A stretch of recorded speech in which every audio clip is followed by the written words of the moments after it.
Hello everyone, I'm Saket Vajpayee, Director of Prayas Physics Classes, Dehradun. Welcome students, welcome to the third lecture of Wave Optics.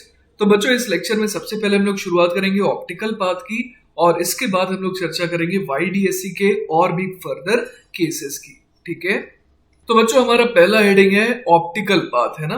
तो जैसा कि हम लोग यहाँ पर देख पा रहे हैं कि लाइट रे जो है वो जा रही है बिल्कुल नॉर्मली, है ना, दो अलग अलग मीडियम से, है ना। एक का रिफ्रैक्टिव इंडेक्स n1 है और एक का रिफ्रैक्टिव इंडेक्स n2 है। तो यहाँ लिखा है the difference in indexes causes a phase shift between the rays. तो एक्चुअली होता क्या है कि अलग अलग मीडियम में जो वेवलेंथ होती है ना वो अलग अलग होती है। हम लोग जानते हैं v is equal to f lambda होता है। अब फ्रीक्वेंसी जो है वो तो होती है कांस्टेंट, राइट, लेकिन जो स्पीड है वो अलग अलग हो जाती है ना। जैसे कि हम लोग जानते हैं कि अगर n2 और n1 मीडियम की बात करें तो v1 बराबर हम लोग क्या लिख देंगे, f इंटू लैम्डा वन, और इसी तरीके से v2 बराबर हम लोग क्या लिख देंगे, f इंटू लैम्डा टू। तो हम लोग यहाँ पर देख पा रहे हैं कि लैम्डा वन और लैम्डा टू में फर्क आ जा रहा है ना, क्योंकि v1 और v2 तो अलग अलग होंगे अगर मीडियम अलग अलग है तो हम लोग यहाँ पर देख पा रहे हैं कि अगर n1 में जो है लेट अस से कि इस तरीके से वेव जा रही है ना, उसकी वेवलेंथ ऐसी है, तो n2 में हो सकता है कि इसकी वेवलेंथ और भी कम हो, है ना। अगर n2 जो है वो और ज्यादा डेंस मीडियम होगा तो क्या होगा, उसकी वेवलेंथ क्या हो जाएगी, उसमें लाइट की और भी ज्यादा कम हो जाएगी, राइट। तो हम लोग देख पा रहे हैं कि ऑल्दो ये देखने में ये रास्ता बराबर लग रहा है, ज्योमेट्रिकली ये जो रास्ते हैं ये दोनों बराबर है, लेकिन ऑप्टिकली हम लोग देख पा रहे हैं कि दोनों रास्ते इक्विवेलेंट नहीं है। इसके अलावा बच्चों अगर हम लोग एग्जैक्ट रिलेशन निकालना चाहते हैं वेवलेंथ में, है ना, वेवलेंथ इन द मीडियम में, तो चलिए सोचते हैं क्या करा जाए। हमारे को पता है कि जो लाइट है वो एक इलेक्ट्रोमैग्नेटिक वेव है और उसकी स्पीड एयर या फिर वैक्यूम में कितनी हो जाती है, c के बराबर। तो हम लोग यहाँ पर लिख सकते हैं c is equal to f lambda nought. अब अगर किसी मीडियम की बात करें तो हम लोग क्या लिख सकते हैं, v is equal to f lambda, है ना। तो यहां पर हम लोग जानते हैं कि अगर मैं दोनों को डिवाइड कर दूं, मतलब c अपॉन v कर दूं, तो वो कितने के बराबर आ जाएगा, लैम्डा नॉट अपॉन लैम्डा के। और हमें पता है कि c अपॉन v को ही हम लोग क्या कहते हैं, म्यू कहते हैं। तो हमारे को समझ में आ गया कि लैम्डा की वैल्यू क्या आ रही है, लैम्डा नॉट अपॉन म्यू, है ना। तो हम लोग यहाँ पर एक बहुत इंपॉर्टेंट चीज देख पा रहे हैं, वो ये है कि जितना ज्यादा म्यू होगा उतना ही कम क्या होगा, वेवलेंथ होगा। ठीक है, तो इसी बात को बच्चों एक और तरीके से हम लोग निकाल सकते हैं। वो क्या तरीका है ये देखते हैं। Consider a light wave travelling in a medium of refractive index mu, है ना। म्यू जो है मीडियम का रिफ्रैक्टिव इंडेक्स है। अब उसकी इक्वेशन कैसे लिखेंगे, फॉर्मेट हमारे को पता है ना, E is equal to E not sine omega t minus x by v format है। तो अब यहाँ पर जो है ना, हम लोग v की वैल्यू पुट कर देते हैं। v की वैल्यू को हम लोग क्या पुट कर सकते हैं, हम लोग यहाँ पर जानते हैं कि अभी अभी जो हम लोगों ने देखा था ना कि c अपॉन v को हम लोग म्यू कहते हैं, तो v बराबर कितना हो जाएगा, v बराबर हो जाएगा c अपॉन म्यू। तो वही देखिए यहाँ पर पुट किया गया ना, x अपॉन v के बदले क्या लिख दिया गया, x upon c by mu. तो अब अगर देखें बच्चों की लाइट वेव मान लीजिए कि डेल्टा x डिस्टेंस ट्रैवल कर रही है, तो फेज चेंज कितने का आएगा, है ना। फेज चेंज हम लोग समझ पा रहे हैं कि इस बार जो है वो आ जाएगा mu into omega by c into delta x. लेकिन बच्चों अगर लाइट ट्रैवल कर रही होती वैक्यूम में तो उसकी इक्वेशन क्या होती, E बराबर E not sine omega t minus x by सी।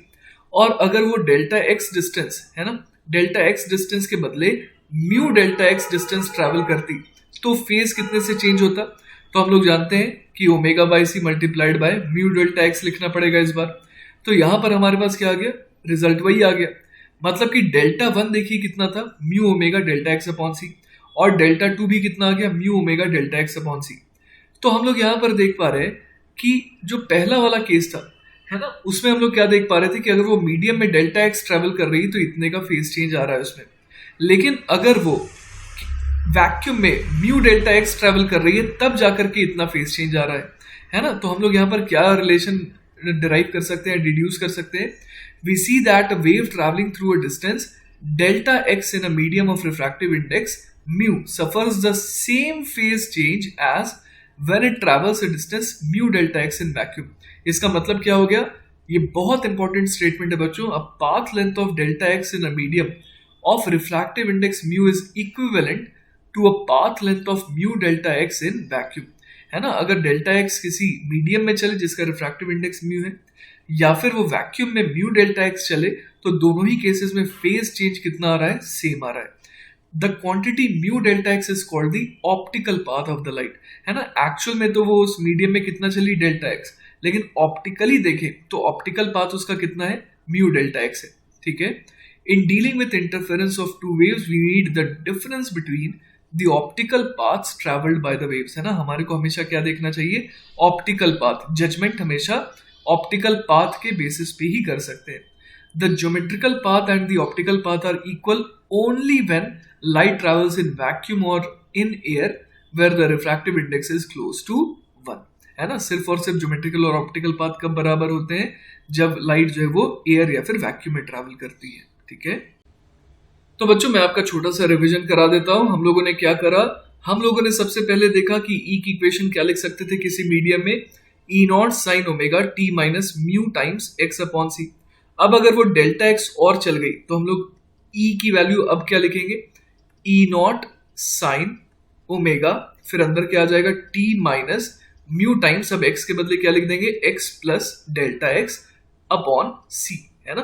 तो यहां से हमारे पास क्या आ गया, ये आ जाएगा E not sine of omega t minus, यहां पर हम लोग लिख सकते हैं म्यू एक्स अपॉन सी, ठीक है, minus mu delta x upon c. तो हम लोग कंपेयर कर सकते हैं ना बड़े आराम से। हम लोग बड़े आराम से बच्चों यहाँ पर कंपेयर कर पा रहे थे कि पहले यहाँ पर सिर्फ क्या था, omega t minus mu omega x upon c. अब क्या है, omega t minus mu omega x by c, यहां तक तो है ही, साथ में और एक्स्ट्रा टर्म क्या आ गया, mu omega delta x upon c, है ना। तो यही क्या बन गया बच्चों, फेज चेंज, है ना। तो फेज चेंज जो है वो इतने का आ रहा है, ठीक है।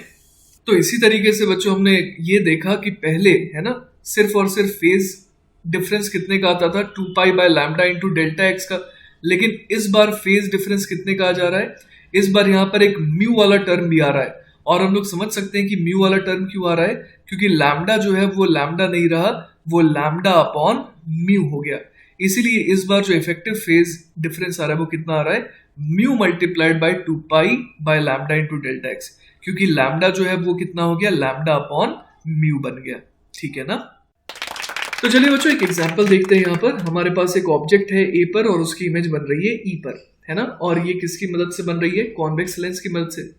Consider the situation in figure, the geometrical paths A B E, A C E and A D, ये तीनों देखने में भले ही अलग अलग है ना रास्ते, ज्योमेट्रिकली अलग अलग लेंथ के रास्ते हैं, लेकिन हम लोग देख पा रहे हैं कि ऑप्टिकल पाथ इन तीनों का क्या है, ऑप्टिकल पाथ इन तीनों का ही सेम है। और ऐसा क्यों, this is because each path leads to the same phase difference, that is phase at E minus phase at A। तो फाइनल फेज क्या हो जाएगा, phase at E, initial phase क्या था, फेज एट A। तो तीनों के ही केस में हम लोग देख पा रहे हैं कि फेज डिफरेंस जो है ना, वो क्या आ रहा है, वो सेम आ रहा है।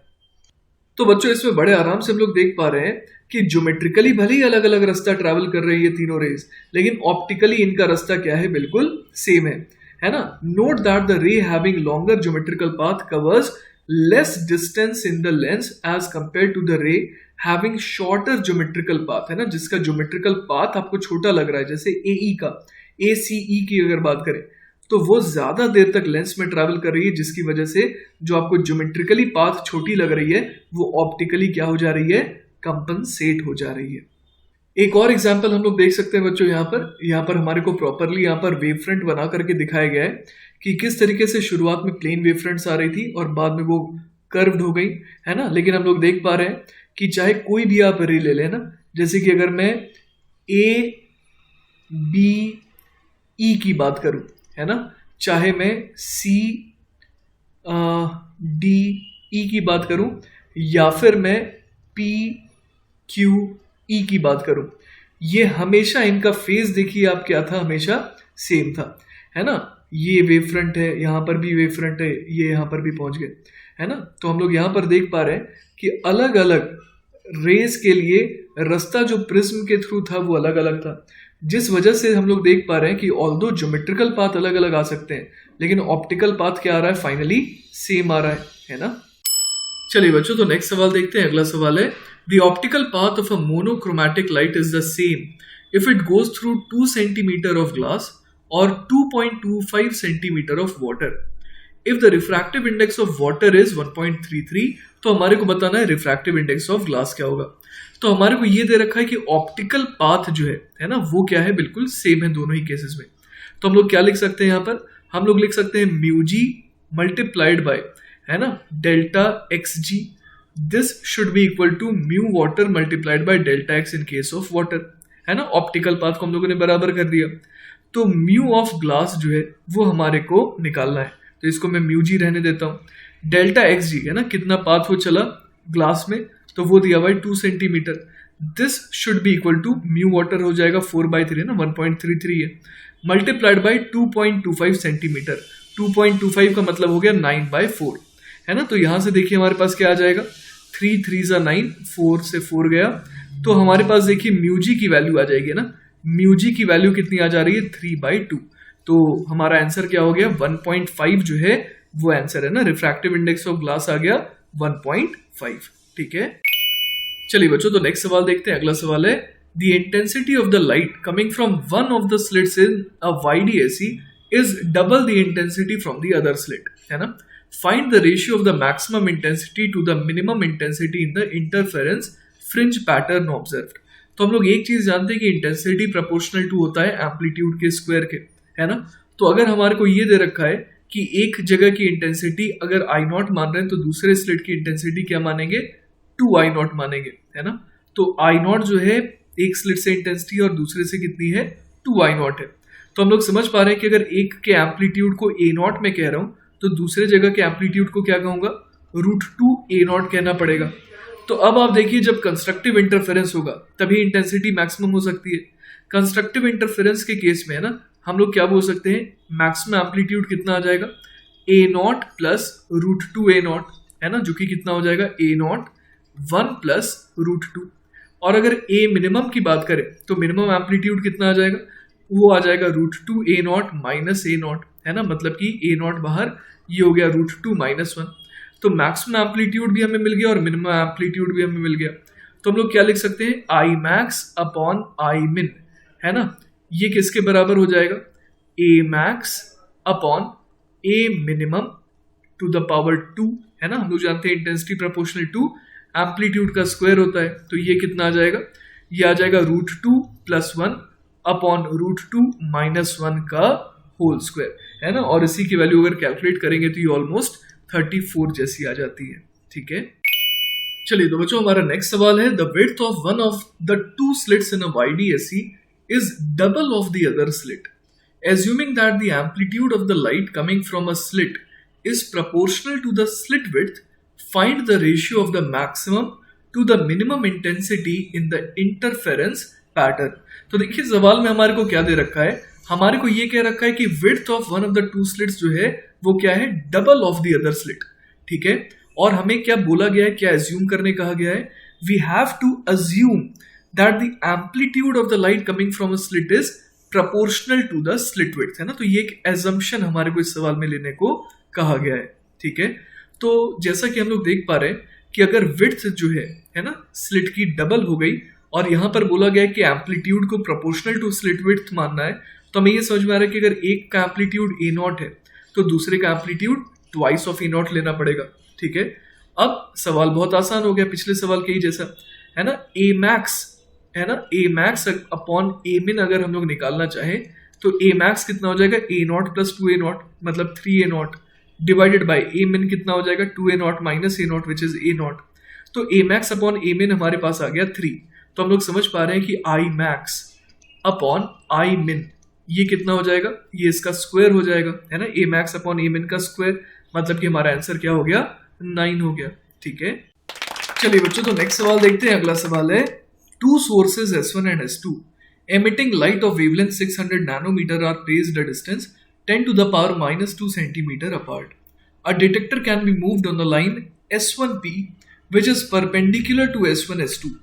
What would be the minimum and the maximum power difference at the detector as it is moved along the line S1P? और सेकेंड पार्ट में पूछा गया है, locate the position of the farthest minimum detected. तो देखिए बच्चों, इस सवाल के लिए यहाँ पर डायग्राम है ना। तो हम लोग यहाँ पर देख पा रहे हैं कि S1 और S2 क्या है, सोर्सेस है जिनके बीच की दूरी स्मॉल d है, जिसकी वैल्यू हमें सवाल में दे रखी है ना 10⁻⁻2 सेंटीमीटर। साथ ही साथ हम लोग ये भी देख पा रहे हैं कि S1P है ना, ये एक लाइन है जो कि S1 S2 के परपेंडिकुलर है और इसी लाइन के लॉन्ग डिटेक्टर को मूव कराया जा रहा है। ठीक है, तो यहाँ पर बच्चों आप एक चीज नोटिस कर सकते हैं कि जैसे जैसे डिटेक्टर को है ना दूर ले जाया जा रहा है S1 से, है ना, मान लीजिए कि डिटेक्टर जो है वो इन्फिनिटली दूर हो गया S1 से, तो हम लोग समझ पा रहे हैं कि ये जो एंगल है थीटा है ना, वो लगातार क्या होता जा रहा है, बड़ा होता जा रहा है। तो शुरुआत में जब डिटेक्टर बिल्कुल S1 पर था तो थीटा 0 था, और जब डिटेक्टर बिल्कुल इन्फिनिटी पे चला गया तो थीटा कितना हो जाएगा, 90 डिग्री। और उस केस में हम लोग समझ पा रहे हैं कि S1P और S2P इसके बीच की दूरी क्या हो जाएगी, बराबर हो जाएगी। तो एट इन्फिनिटी है ना, मतलब कि जब डिटेक्टर कहां पर है, डिटेक्टर एट इन्फिनिटी, तो उस केस में डेल्टा एक्स क्या हो जा रहा है, 0 हो जा रहा है। मतलब कि हम लोग ये समझ सकते हैं कि जब डिटेक्टर कहां पर है, बहुत दूर है, इनफाइनाइट सेपरेशन पर है, तो उस समय पाथ डिफरेंस 0 हो जाएगा।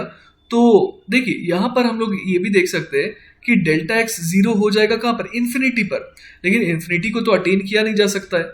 तो हम लोग बस एक आइडियल, एक हाइपोथेटिकल केस ले रहे हैं कि एट इन्फिनिटी हमें क्या मिल रहा है, हमें मैक्सिमम मिल रहा है ना। यहां पर हम लोग समझ पा रहे हैं कि इन्फिनिटी पर क्या हो रहा है, कंस्ट्रक्टिव इंटरफेरेंस हो रहा है। क्लियर है ये बात? तो देखिए बच्चों, सबसे पहले पार्ट में क्या पूछा गया था, what would be the minimum and maximum path difference at the detector as it is moved along the line S1P। तो मिनिमम पाथ डिफरेंस तो हम लोग देख पा रहे हैं कि कितना हो सकता है, 0 हो सकता है जब ये जो डिटेक्टर है कहां पर हो, ये बहुत दूर है ना, इनफाइनाइट सेपरेशन पर हो। अब सोचते हैं कि मैक्सिमम पाथ डिफरेंस कितने का आ सकता है। तो बच्चों यहां पर हम लोग देख सकते हैं कि पाथ डिफरेंस क्या हो जाएगा, पाथ डिफरेंस हो जाएगा बेसिकली S2P माइनस S1P, है ना। इसी को तो हम लोग पाथ डिफरेंस कह रहे हैं, रस्तों में फर्क, पाथ में डिफरेंस, है ना। तो S2P माइनस S1P, ये हमें एक्चुअली सोचना है कि ये मिनिमम जो है ना, वो तो हमने देख लिया कि इन्फिनिटी पर 0 हो रहा है, मैक्सिमम कितना हो सकता है ये हमें सोचना है। ठीक है, तो बच्चों एक चीज देखिए यहाँ पर कि जब तक ये ट्रायंगल बनता रहेगा तब तक हम लोग क्या बोल सकते हैं, हम लोग कह सकते हैं यहाँ पर कि जो S2P है ना, S2P माइनस S1P, है ना, वो क्या होगा, वो हमेशा आएगा लेस देन D। क्यों? क्योंकि S2P जो है that has to be less than S1P plus D। यही तो ट्रायंगल की प्रॉपर्टी होती है ना, दो साइड का सम हमेशा ग्रेटर होता है S2P से। तो जब तक ये ट्रायंगल बन रहा है तब तक तो हम लोग देख पा रहे हैं कि S2P माइनस S1P वो हमेशा D से क्या है, छोटा है। लेकिन जब ट्रायंगल नहीं बन रहा होगा, मतलब P पॉइंट एग्जैक्टली S1 पे आ रहा होगा, तब हम लोग देख पा रहे हैं कि डेल्टा एक्स एग्जैक्टली कितना हो गया, D के बराबर हो गया।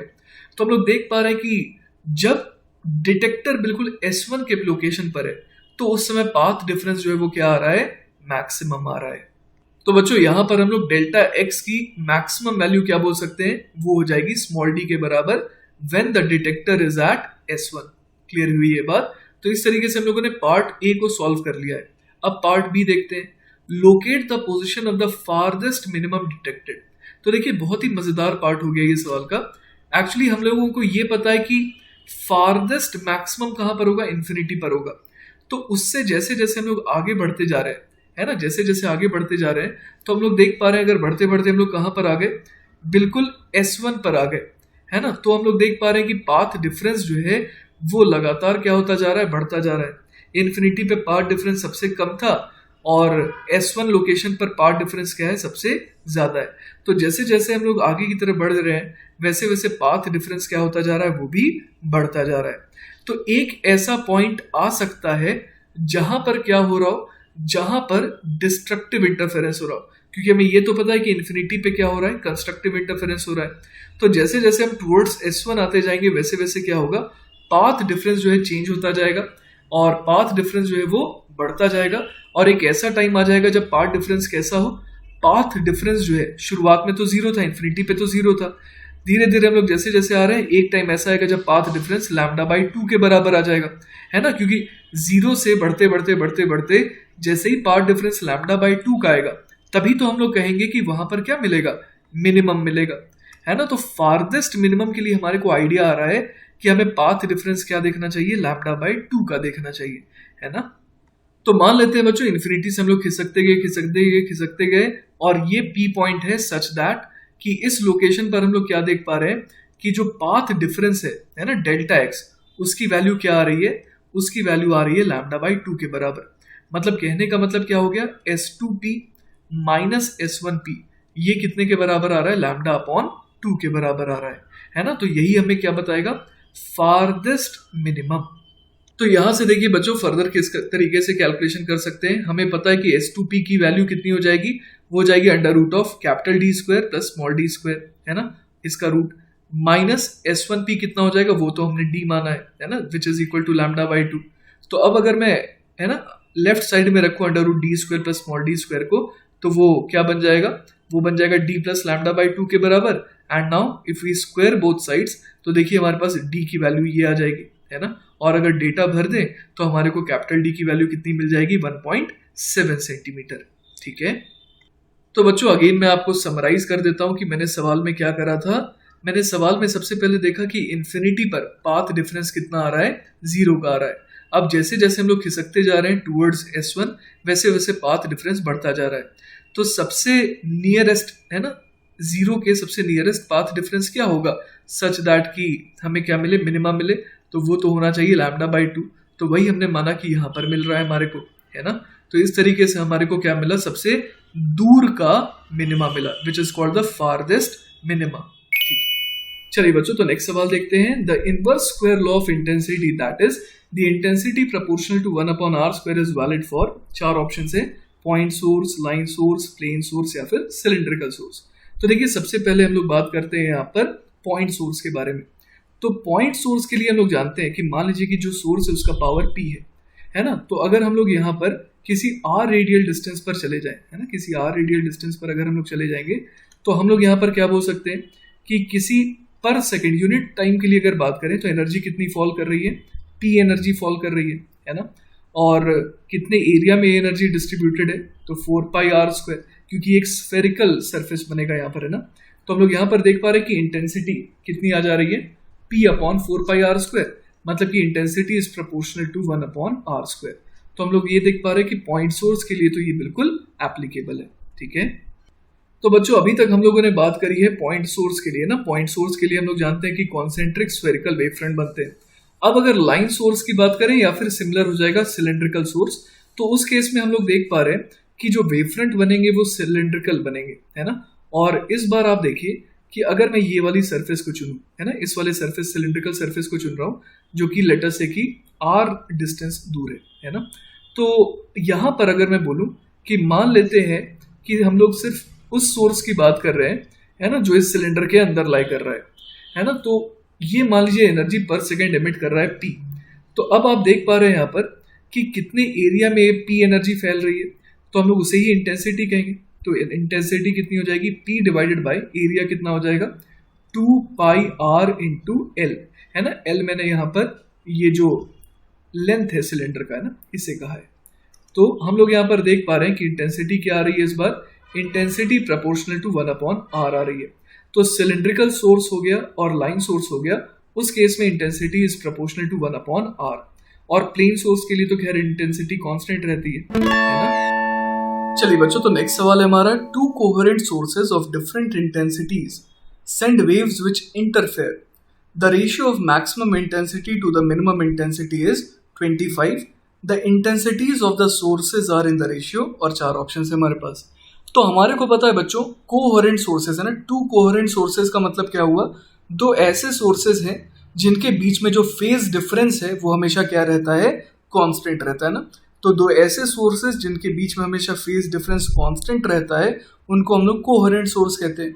तो ऐसे दो सोर्सेज हैं और जिनकी इंटेंसिटी क्या है, अलग अलग है ना। लेटर से कि एक की इंटेंसिटी I1 है और एक की वजह से इंटेंसिटी I2 है। ठीक है, तो हमारे को क्या दिया हुआ है, I max दिया हुआ है, I max upon I min, है ना। ये हमारे को कितना दे रखा है, 25 दे रखा है। ठीक है, तो I max जो है वो हम लोग किसके बराबर कह देंगे, मतलब किसके प्रोपोर्शनल कह देंगे, तो A max के स्क्वायर के, है ना। उसी तरीके से I min किसके प्रोपोर्शनल हो जाएगा, I min के स्क्वायर के। और A max क्या हो जाएगा, A max हो जाएगा A1 प्लस A2। तो A1 प्लस A2 का होल स्क्वायर अपॉन यहाँ क्या लिख देंगे हम लोग, A1 माइनस A2 का होल स्क्वायर, है ना, क्योंकि मिनिमम एम्पलीट्यूड कब आएगा, जब दोनों के एम्पलीट्यूड सब्ट्रैक्ट हो रहे होंगे। तो यहाँ से देखिए हमारे पास क्या आ गया, a1 प्लस a2, है ना, अपॉन a1 माइनस a2, ये देखिए हमारे पास 5 के बराबर आ गया। तो यहाँ से फर्दर क्या आ जाएगा हमारे पास, a1 plus a2 is equal to 5a1 minus 5a2। तो फर्दर अगर इसे सॉल्व करें तो हमारे पास आ जाएगा 4a1 इज इक्वल टू, ये देखिए इधर चला जाएगा तो ये बन जाएगा 6a2 के बराबर, है ना। तो यहाँ से देखिए बच्चों हमारे पास क्या आ जाएगा, हमारे पास आ जाएगा a1 upon a2, this is equal to 3 upon 2 आ जा रहा है। और हमें क्या निकालना था, आइए सवाल में देखते हैं। हमसे पूछा गया था intensities of the sources are in the ratio, तो हमें निकालना है i1 अपॉन i2, जो कि क्या हो जाएगा a1 अपॉन a2 का होल स्क्वायर। तो ये कितने के बराबर आ जाएगा, देखिए 9 अपॉन 4 के बराबर, और आई थिंक ऑप्शन में 9 अपॉन 4 तो होना चाहिए, है ना, 9 अपॉन 4 यही हमारा जवाब हो जाएगा। ठीक है, चलिए बच्चों तो नेक्स्ट सवाल देखते हैं। अगला सवाल है, the slits in a YDSE have equal width and the source is placed symmetrically with respect to the slits. The intensity at the central fringe is I naught. If one of the slits is closed, the intensity at this point will be, और 4 option है हमारे पास। तो देखिए इस बार क्या हो रहा है कि हमारे को इक्वल विड्थ के 2 स्लिट दिए हुए थे, तो ऑब्वियस है कि सेंटर पे जो इंटेंसिटी आएगी, है ना, I नॉट जो कह रहा है यहाँ पर, वो कितने के बराबर है, 4I dash cos square delta by 2 के बराबर होता है, और कॉस स्क्वायर डेल्टा बाई 2 की वैल्यू कितनी हो जाएगी, 1 के बराबर, है ना, क्योंकि वहाँ पर कोई भी पाथ डिफरेंस, फेज डिफरेंस नहीं आता है। तो आई नॉट की वैल्यू कितनी है, 4 टाइम्स आई डैश के बराबर। तो यहाँ से आई डैश आ गया हमारे पास, कितना आ गया वो, आई नॉट अपॉन 4।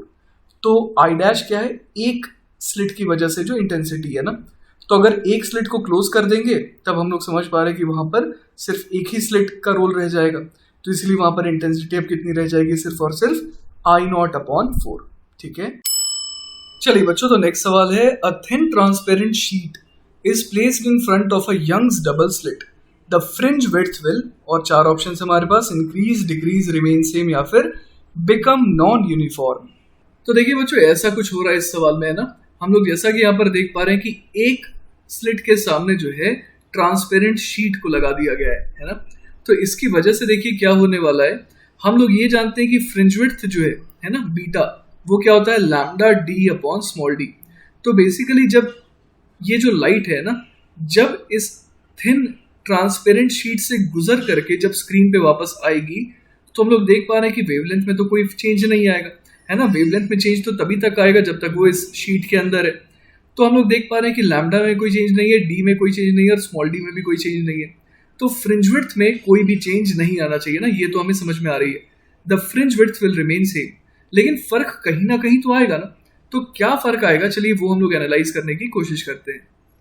तो देखिए बच्चों अगर मैं यहाँ पर एक ऐसी रे को चुनूं, है ना, जो सपोज कि S से S1 गई, और फिर S1 से जो है ये बिल्कुल इस geometrical centre of the screen पे गई, और एक और रे को चुनते हैं जो कि बिल्कुल ऐसी ही, है ना, S2 से गई, यहाँ गई, और उसके बाद फिर वो भी स्क्रीन पर गई।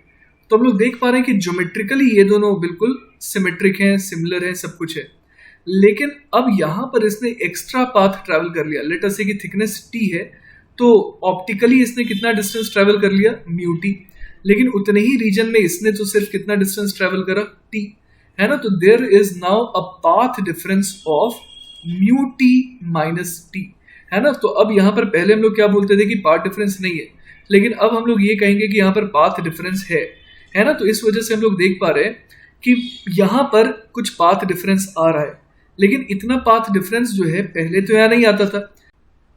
हम लोग जानते हैं कि पहले जो ये पाथ डिफरेंस है ये तो कहीं नीचे आया करता था, है ना, क्योंकि नीचे ही वो पॉइंट होगा सच दैट कि जो ऊपर वाली स्लिट से जो दूरी है ज्योमेट्रिकल वो ज्यादा आती, है ना। अभी हम लोग देख पा रहे हैं कि ऊपर वाले स्लिट से जो रास्ता जा रहा है ना, वो क्या हो गया, ज्यादा हो गया एज कम्पेयर टू नीचे वाला रास्ता। तो वैसा पॉइंट कहाँ पर होता था, कहीं नीचे होता था, है ना। और उस समय बच्चों देखिए डायग्राम कुछ ऐसा बना करता था ना, अगर मैं यहाँ पर P पॉइंट को लूँ तो मैं देख सकता था कि S1P, है ना, S1P ये वाली जो ओवरऑल लेंथ है ये क्या होती, ज्यादा होती है एज कम्पेयर टू S2P। तो जो पाथ डिफरेंस अब O पॉइंट पर आ रहा है वो पहले कहाँ आया करता था, थोड़ा नीचे आया करता था। तो हम लोग क्या देख पा रहे हैं कि पूरा का पूरा फ्रिंज पैटर्न क्या होगा, ऊपर की तरफ इसका मतलब खिसक गया है ना। और इसी वजह से जो सेंटर मैक्सिमम है, जो पहले यहां पर आया करता था, ओ पॉइंट पर आया करता था, ये भी क्या होने वाला है, ये भी जो है थोड़ा ऊपर खिसक जाएगा, है ना। और ये देखिए कि ये जो सेंट्रल मैक्सिमा ओ है वो अब ओ डैश पे क्यों खिसक जाएगा, क्योंकि हम लोग देख पा रहे हैं कि सेंट्रल मैक्सिमम की खासियत ये होती है कि वहां पर डेल्टा एक्स जो है जीरो होता है। यहाँ पर डेल्टा एक्स क्या होता है, ऑप्टिकल पाथ डिफरेंस, है ना। तो ऑप्टिकल पाथ डिफरेंस ऊपर जीरो तो नहीं आ रहा है, कहीं ऊपर जीरो आएगा, क्योंकि हम लोग देख पा रहे हैं कि geometrically S S one O dash ये अब थोड़ा छोटा है as compare to S S two O dash. लेकिन ये जो थोड़ा सा जो कमी आ रही है ना ज्योमेट्रिकल रास्ते में, उसे कंपनसेट कर देगा यहाँ पर जो एक्स्ट्रा पाथ लेंथ यहाँ पर जो कवर हुआ है। ठीक है ये बात। चलिए बच्चों, तो पिछले सवाल के ही ऊपर बेस्ड एक और सवाल देखते हैं। Monochromatic light of wavelength 600 nanometre is used in a YDSE. One of the slits is covered by a transparent sheet of thickness 1.8 into 10 to the power minus 5 meter made of a material of refractive index 1.6. How many fringes will shift due to the introduction of the sheet? तो देखिए बच्चों, इस सवाल में हमारे को data क्या क्या दे रखा है, लैम्डा दे रखा है 600 नैनोमीटर, है ना। अब यहाँ पर बोला गया है कि अगेन एक स्लिट को कवर कर दिया गया और थिकनेस जो है वो कितनी है 1.8 into 10 to the power minus 5 metre. ठीक है, अब हमारे को म्यू भी दे रखा है, म्यू की वैल्यू जो है वो हमारे को दे रखी है 1.6। अब बोला गया है कि जो ओवरऑल फ्रिंज पैटर्न है ना, वो कितने फ्रिंजेस से शिफ्ट करेगा। ठीक है, तो सवाल बिल्कुल पिछले बार के जैसा ही है ना। तो चलिए बच्चों, ये डिस्कशन तो हम लोगों ने पहले ही कर लिया है कि जो फ्रिंज पैटर्न है वो क्या होगा, थोड़ा ऊपर शिफ्ट होगा। जैसे पहले सेंट्रल मैक्सिमम यहां पर आता था ओ पॉइंट पर, अब वो कहीं ऊपर खिसक जाएगा, मतलब पूरा का पूरा पैटर्न जो है वो हम समझ रहे हैं कि ऊपर की तरफ खिसकता जाएगा। तो बच्चों, अब हम लोग चर्चा करेंगे कि एग्जैक्टली कितने अमाउंट से आखिर ये जो पैटर्न है ये ऊपर खिसकने वाला है ना। हम लोगों ने ये तो देख लिया कि when the light travels through a sheet of thickness t the optical path travelled is mu t, है ना। उस शीट में ऑप्टिकल पाथ कितना उसने ट्रैवल किया म्यू t, लेकिन उतने ही लोकेशन उतने ही थिकनेस के लिए, है ना, जो दूसरी वाली वेव है उसने तो सिर्फ t डिस्टेंस ट्रैवल किया। तो जिस वजह से path changes by mu minus 1 into T, है ना। अब देखिए बच्चों, यहाँ पर हम लोग यूनिटरी मेथड लगाने वाले हैं। हम लोग क्या कहने वाले हैं कि one fringe shifts when the optical path changes by one wavelength, है ना। तो अगर पाथ लेंथ जो है ना, वन वेवलेंथ से चेंज होता है, मतलब वन लैम्डा का अगर पाथ डिफरेंस आएगा तो वन फ्रिंज से पूरा का पूरा पैटर्न शिफ्ट करता है। तो अब जो है हम लोग देख पा रहे हैं कि हमारे वाले केस में, है ना, हमारे वाले केस में हम लोग क्या देख पा रहे हैं यहाँ पर कि the number of fringes shifted due to the introduction of the sheet is, वो कितना हो जाएगा, तो वो हो जाएगा म्यू माइनस 1 इंटू टी जो है ना। ये पाथ डिफरेंस आया, हम लोगों ने देखा कि पाथ डिफरेंस लैम्डा का होगा तो वन पैटर्न, है ना, पूरा का पूरा पैटर्न जो है वो वन फ्रिंज से शिफ्ट करेगा। लेकिन हमारे केस में पाथ डिफरेंस कितने का आ रहा है, म्यू माइनस 1 इंटू टी का। तो इस वजह से जो है कितने फ्रिंजेस से ये शिफ्ट करेगा, तो ये हो जाएगा 1 upon lambda multiplied by mu minus 1 into T, है ना। ये वैल्यू अब हमें कैलकुलेट करनी है। अब जरा ये सोचिए बच्चों कि हम लोगों ने क्यों ऐसा कहा कि one fringe shifts when the optical path changes by one wavelength. तो देखिए बच्चों, होता क्या है कि अगर, है ना, अगर हम लोग ये कहें कि वन फ्रिंज पैटर्न को शिफ्ट होने के लिए क्या चाहिए, हम लोग ये जानते हैं कि अगर ओ जो है उसकी लोकेशन कहां पर आ जाए, यहां पर आ जाए ना, लेट अस से ओ डैश, जहां पर ज्योमेट्रिकल पाथ डिफरेंस कितने का आता था, जहां पर ज्योमेट्रिकल पाथ डिफरेंस जो है वो 1 लैम्डा का आता था। अगर ओ यहां पर खिसक गया तो हम लोग कहेंगे कि पूरा का पूरा पैटर्न जो है वो वन फ्रिंज से शिफ्ट हुआ है ना। तो ये वाली थिकनेस, ये वाली जो लेंथ है वो कितनी हो जाएगी, बीटा हो जाएगी। तो आप देखिए यहाँ पर ये कौन सा पॉइंट है, ये वो पॉइंट है जब अगर मैं S1 से इस पॉइंट को ज्वाइन कर दूं ना, यहाँ पर मैंने ज्वाइन कर दिया, और S2 को भी मैंने यहाँ पर इस तरीके से ज्वाइन कर दिया। अब हम लोग देख पा रहे हैं बच्चों कि पहले क्या होता था, पहले जो है ये वो लोकेशन है जहां पर पाथ डिफरेंस एग्जैक्टली 1 लैम्डा का आता था, है ना। ये वाली जो रे है ये एग्जैक्टली 1 लैम्डा से अहेड होती थी। पर अगर यहाँ पर हम लोग लगा दिए वो जो फिल्म है ना, तो उसकी वजह से क्या आ जाए, अगर ये जो S1 से जाने वाली जो रे है ना। ये अगर एक्स्ट्रा कितना गेन कर ले 1 लैम्डा, तो जो ज्योमेट्रिकली एक्स्ट्रा 1 लैम्डा हमारे को दिख रहा है वो कंपनसेट हो जाएगा। मतलब ओ जो है वो ओ डैश पर आ जाएगा, और ये ओ डैश किस पॉइंट के बारे में बात कर रहे हैं, ये वो पॉइंट है जहां पर फर्स्ट मैक्सिमा बन रहा था। तो जहां पर बच्चों ध्यान से सुनिएगा, मैं पूरा का पूरा समराइज कर रहा हूं, जहां पर पहले फर्स्ट मैक्सिमा बनता था वहां पर बनने लगेगा सेंट्रल मैक्सिमम, अगर ये जो सपोर्ट है यहां से कितने का मिल जाए 1 लैम्डा का, क्योंकि यही तो कमी थी 1 लैम्डा की, है ना, जिस वजह से यहां पर फर्स्ट मैक्सिमम बनता था, है ना। नीचे वाला रास्ता देखने में ज्यादा बड़ा लग रहा था 1 लैम्डा से, तो अगर उसको कंपनसेट कर दे ये जो फिल्म है, तो वापस से यहाँ पर क्या हो जाएगा, डेल्टा एक्स 0 हो जाएगा। तो ये इसीलिए बच्चों यहाँ पर हम लोगों ने यूनिटरी मेथड लगाया है ना, कि अगर पाथ डिफरेंस लैम्डा का आया था तो कितने से शिफ्ट होता 1 से, तो म्यू माइनस 1 इंटू टी सवाल में दे रखा है पाथ डिफरेंस, तो इसके वजह से कितना आएगा, तो इतना आ जाएगा। और इसकी वैल्यू अगर हम लोग कैलकुलेट करें तो ये 18 आती है ना। तो इसका मतलब जो number of fringes by which the pattern is getting shifted वो कितना आ जाएगा, 18 आ जाएगा। वही हमारे इस सवाल का जवाब हो जाएगा। ठीक है, चलिए बच्चों, तो नेक्स्ट सवाल देखते हैं। अगला सवाल है, if the source of light used in a YDSE is changed from red to violet, और 4 ऑप्शन है हमारे पास, consecutive fringes will come closer, the intensity of minima will increase, the central bright fringe will become a dark fringe, या फिर चौथा option है none of these।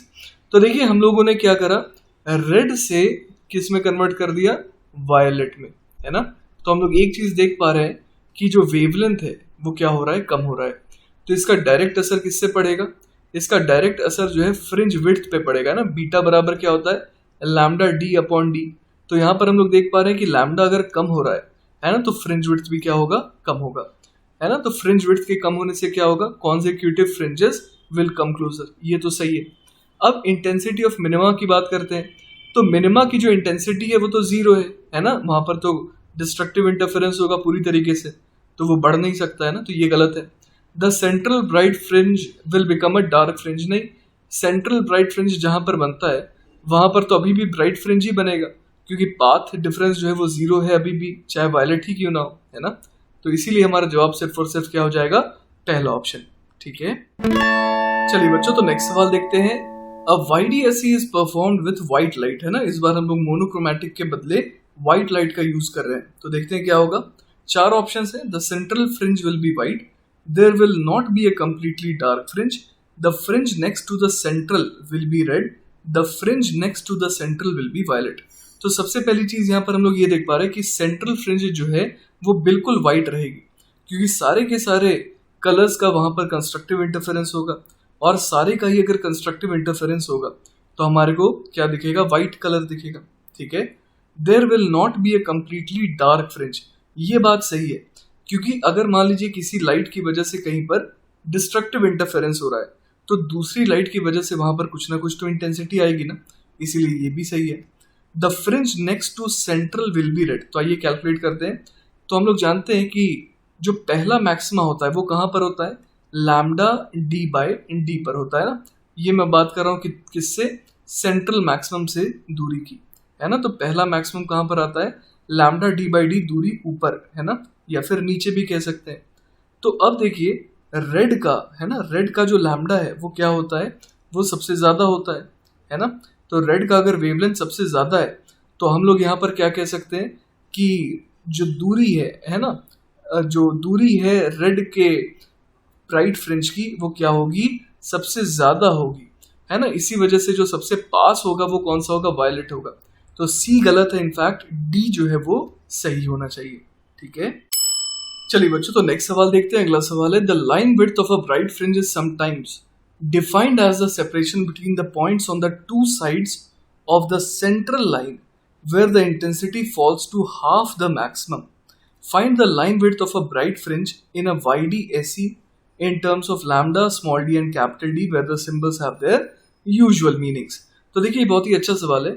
इस यहाँ पर क्या बोला गया कि जो लाइन विड्थ है उसको किस तरीके से डिफाइन किया गया, line width of a bright fringe, it is defined as a separation between the points on the two sides of the central line where the intensity falls to half the maximum, है ना। तो अगर हम लोग यहाँ पर graph की बात करें तो जैसे ये मान लीजिए कि कोई ब्राइट फ्रिंज के लिए यहाँ पर मैंने शो करा है कि ये जो है बिल्कुल सेंट्रल पॉइंट है ना, जहाँ पर इंटेंसिटी कितनी होती है, जहां पर इंटेंसिटी 4i डैश होती है।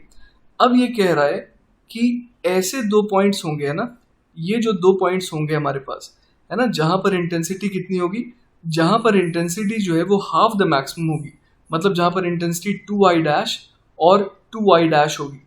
इन दोनों लोकेशंस, है ना, इन दोनों लोकेशंस के बीच की जो दूरी है वो हमें बतानी है। क्लियर है ये बात?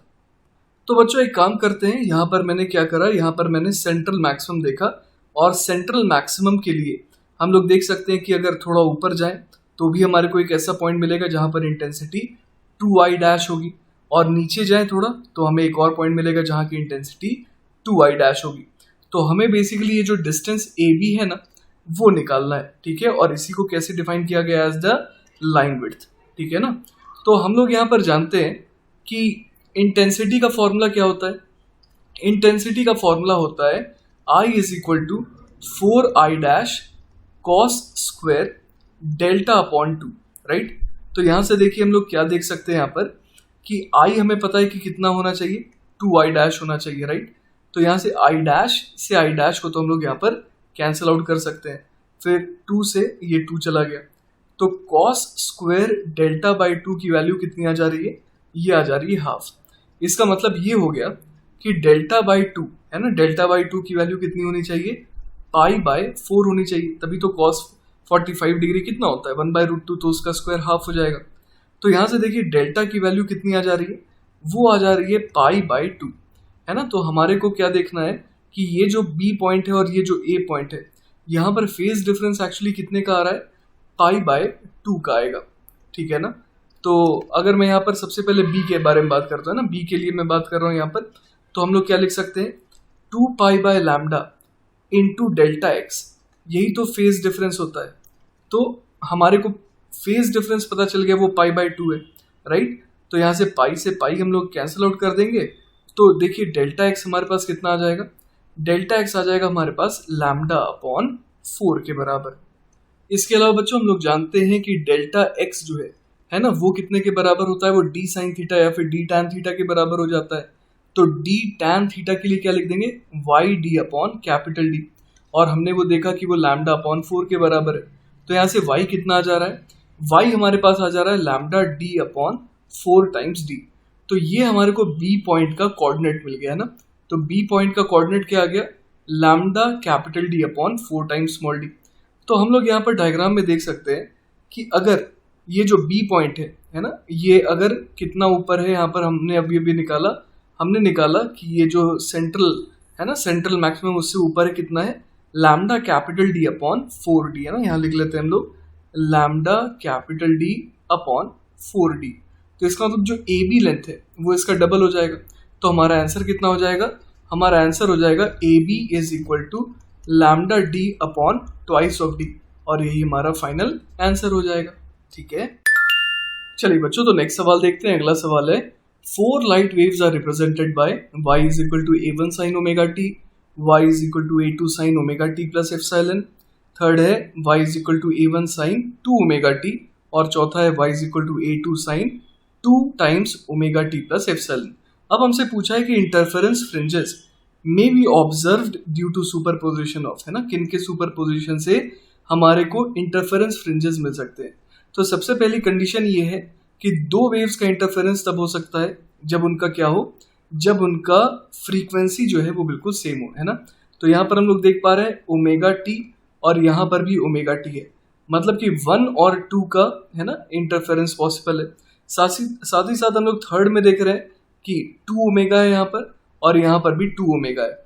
तो इस तरीके से हम लोग देख पा रहे हैं कि 3 और 4 का भी सुपरपोजिशन जो है वो सही लगेगा, है ना। तो इंटरफेरेंस फ्रिंजेस जो है वो 1 और 2 और 3 और 4 की वजह से हो सकते हैं। तो हमारा आंसर क्या हो जाएगा, 1 and 2 और साथ ही साथ 3 and 4, ठीक है ना। चलिए बच्चों, तो आज के लेक्चर का ना आखिरी सवाल देखते हैं। सवाल है, a Young's double slit experiment uses a monochromatic source, the shape of the interference fringes formed on a screen is, और हमारे पास 4 ऑप्शन है, हाइपरबोला, सर्कल, स्ट्रेट लाइन या फिर पैराबोला। तो देखिए बच्चों, जैसा कि हम लोग जानते हैं यंग्स डबल स्लिट एक्सपेरिमेंट में हम लोग यहाँ पर 2 लॉन्ग स्लिट्स यूज करते हैं, है ना। तो अगर लॉन्ग स्लिट हम लोग यहाँ पर यूज कर रहे हैं तो स्क्रीन पे क्या होगा, स्क्रीन पे हम लोग यहाँ पर देख पा रहे हैं कि जो पी पॉइंट है ना, उसका लोकस कैसा आएगा, उसका लोकस एक स्ट्रेट लाइन आएगा। यहाँ पर ये जो पी पॉइंट है मैं कौन सा पॉइंट कह रहा हूँ, सच दैट कि जो डेल्टा एक्स है ना, लेट अस से कि उसकी वैल्यू 1 लैम्डा है।